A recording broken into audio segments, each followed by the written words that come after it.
there, and welcome to this week's tumbler tutorial. This week's tumbler is a 32-ounce plump from the Tipsy Magnolia, featuring this beautiful V-split by Slide Hustle. This tumbler is going to have a glitter booty, so I'm going to pop that bottom cap off and going to now line up the V-split at the top, leaving a fine line of stainless steel exposed for the final seal when this tumbler is complete. I unfortunately did not film actually applying this V-split to the tumbler. I stepped away to make lunch for my youngest, and when I came back, I forgot to turn the camera back on. Once it was applied, I then realized I was not filming, so my apologies on missing that portion of this tutorial. I'm going in with white chalk paint as the base for what will be the glittered portion of this tumbler, and I'm also getting the area that will be the glitter booty to ensure I have just some sort of base color down. I will be drying with my heat gun and then applying a secondary coat just to ensure good coverage, since this will be a white glittered section. I don't want any of that stainless steel or darkness showing through.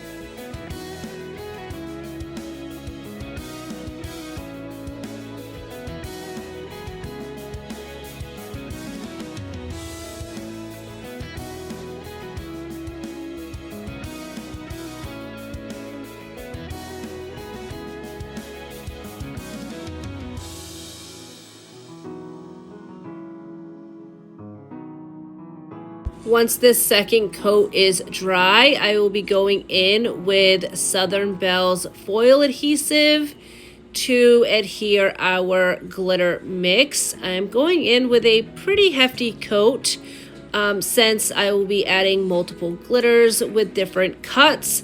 Once this is applied, I will go in a stippling motion just to ensure we don't have any streaking.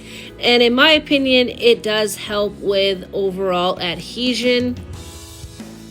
For the glitter, I will be making my own little glitter mix and of course measuring with my heart. The first glitter going into the cup is a mix that I already had, and since it was all white, I figured why not add it.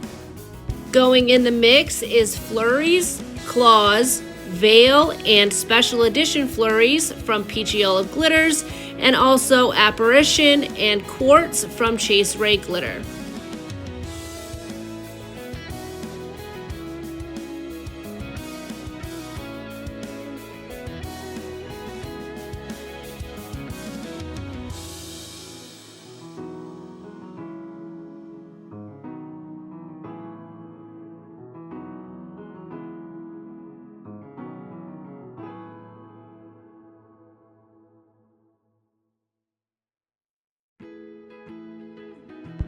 I will be sealing the glitter with a 50-50 mix of glitter glue and water.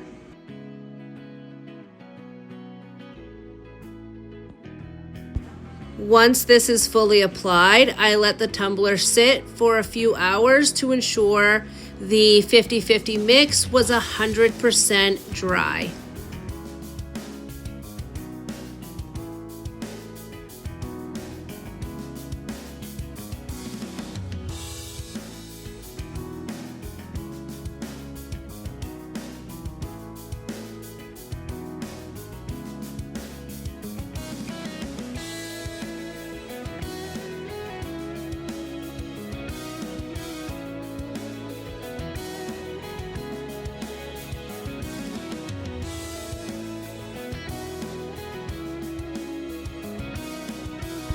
Once all dry, I went in with 30 mLs of Flynn Sisters Fast Cure Epoxy, and I did a pretty hefty sand to ensure that I had a smooth tumbler going into the next steps. When I do a hefty sand, I am using between a 180 and a 220 grit sandpaper, so nothing too invasive. The vinyl added to this tumbler has some glitter showing through on it, and so I created another custom mix which has Capricorn, Jarhead, and The Cut mixed together, all from Peachy Olive Glitters to match the color of glitter on the vinyl. Using Southern Belle's foil adhesive and a couple of small paintbrushes, I am going in using a stippling motion and just adding a bunch of random dots in all different sizes throughout the entirety of this white section to add the glitter mix to.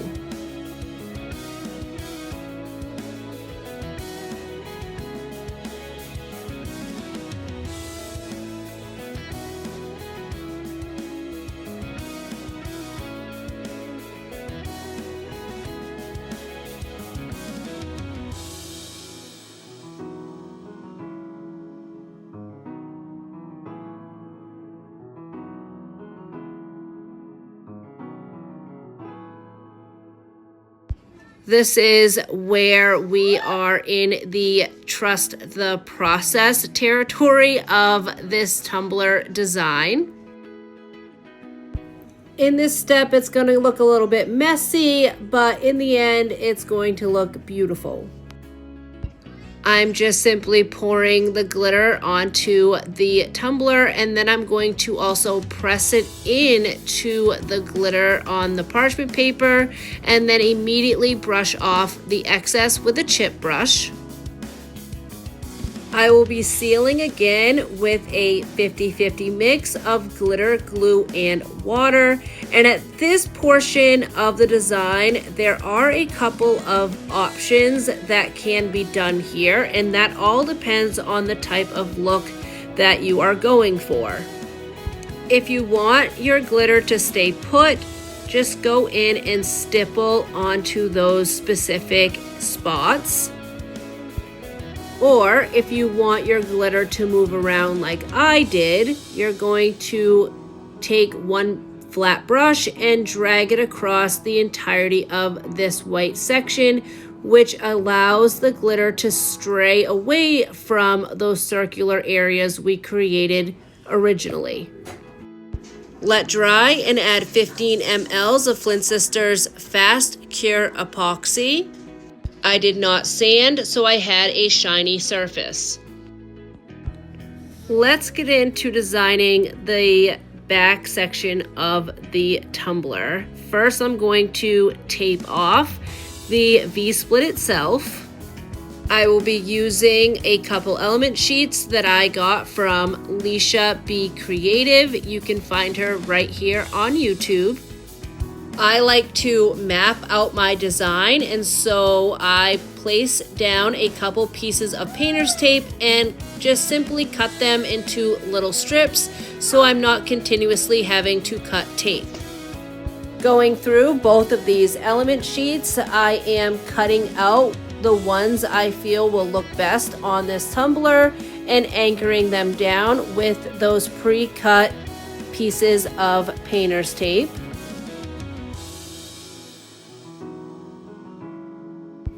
Sometimes mapping out a design can take quite a bit of time, and lots of things can be picked up and moved around.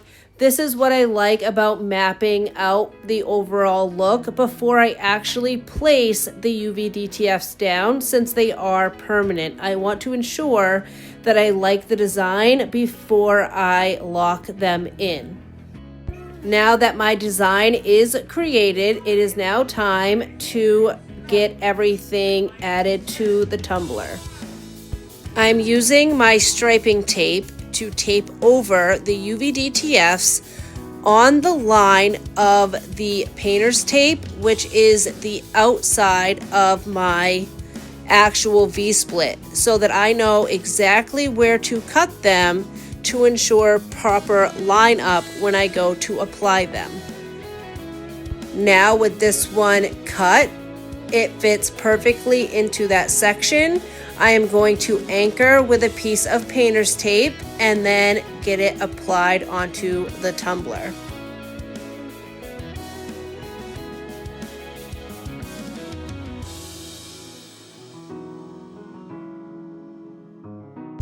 I will be using the hinge method to apply the majority of these UVDTFs, pressing down firmly and going across either with my finger or a squeegee to ensure no bubbles and a smooth application. When applying UVDTFs, be sure to remember to remove the carrier sheet off of each one that you apply. You also are able to overlap UVDTFs without having any harsh lines or indentations as you would with regular vinyl. The reason I did not sand after my last coat of epoxy is because I prefer to add UVDTFs to a smooth and shiny surface.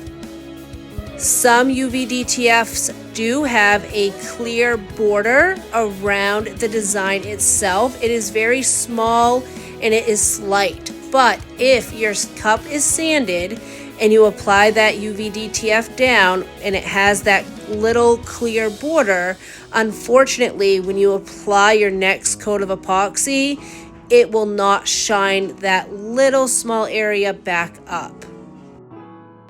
This would leave you with a shiny tumbler, but with dull outlines of your UVDTF images themselves.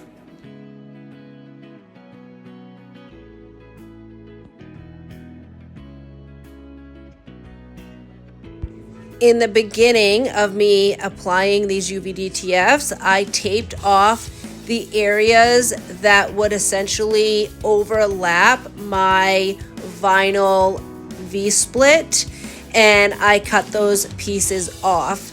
Now, I did not throw those pieces away as they are perfect little fillers for the edges of that V-split itself, and that is exactly what I am adding to the tumbler now. Instead of throwing them in the trash, I am utilizing them.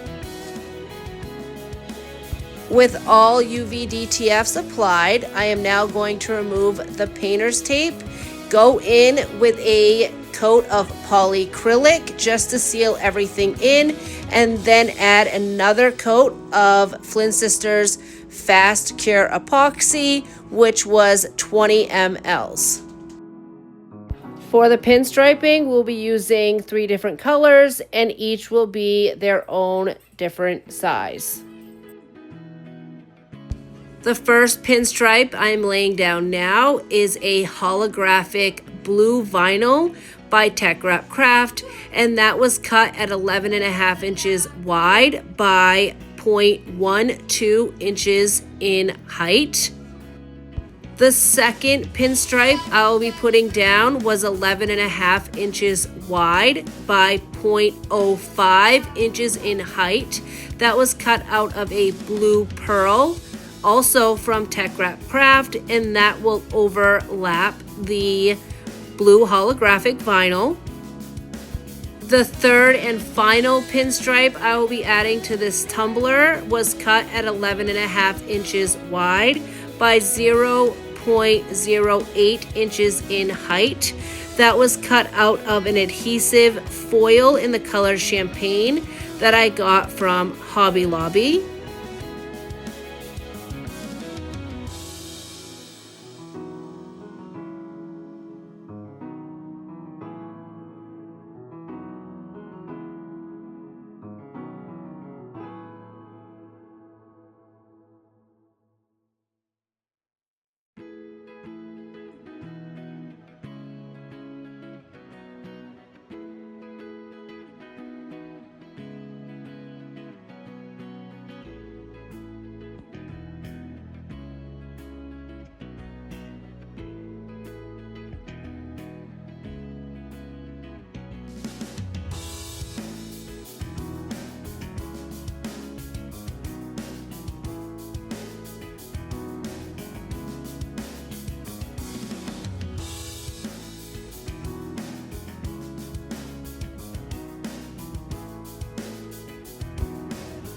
To apply the champagne adhesive foil, I'm going in with my striping tape, and I'm going to butt that up against the blue holographic vinyl on both sides of the V-split here, just to ensure that I have even spacing between the blue and the champagne on both sides of the V-split design. Striping tape has helped me drastically when it comes to pinstriping most of my designs. And since a pack of striping tape comes in multiple different sizes, it really allows creative freedom on your design. If you struggle with pinstriping as much as I always have and decide to give the striping tape a shot, please let me know if it changed everything for you as it did for me. Here at the end of the champagne pinstripes, I am just readjusting them to ensure that each V is even with each other.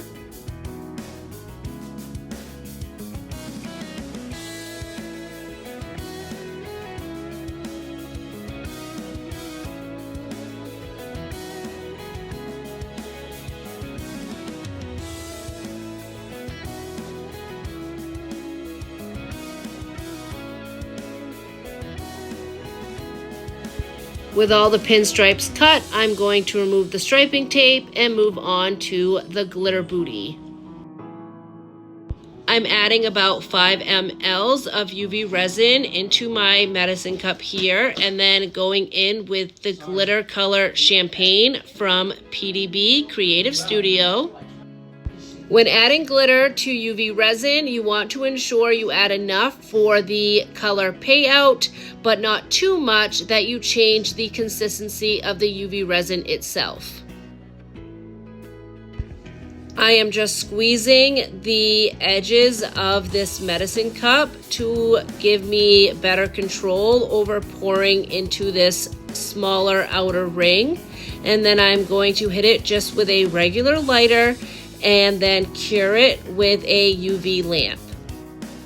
Now for the center of the glitter booty, I'm going to do 2 medicine cups, each with 5 ml of UV resin. The first one has the glitter color Capricorn, and the other is Gus Gus, both from Peachy Olive Glitters. And I'm adding more UV resin here because I in fact did change the consistency of the UV resin, and I needed to get it back to a flowable consistency. I'm not entirely sure if flowable is really a word, but it worked here, so we're gonna go with it. Using a popsicle stick, I'm just ensuring I get the entirety of that inner ring, and then I'm going to go in the center of Capricorn with Gus Gus and use a toothpick just to kind of make some sort of whimsical design, and then cure again with a UV lamp. Once both glitter mixes were cured, I topped everything off with just clear UV resin just to ensure the entirety of that ring was filled in. Popped bubbles with a lighter and cured with a UV lamp. I then found the perfect UVDTF, again from Lyshabcreative, and added that to the bottom.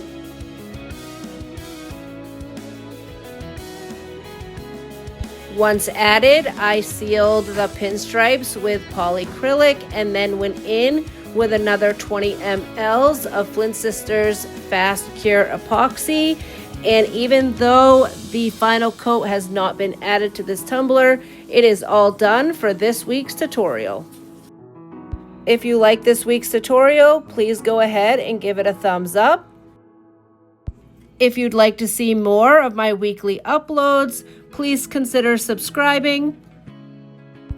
Hitting that bell button will ensure that you get notified every time I upload, ensuring that you don't miss any of my content.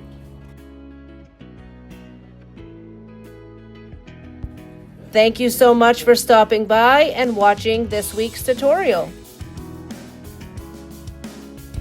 I love reading all your comments and responding back to each and every one of you. And with that, I will see you again next week.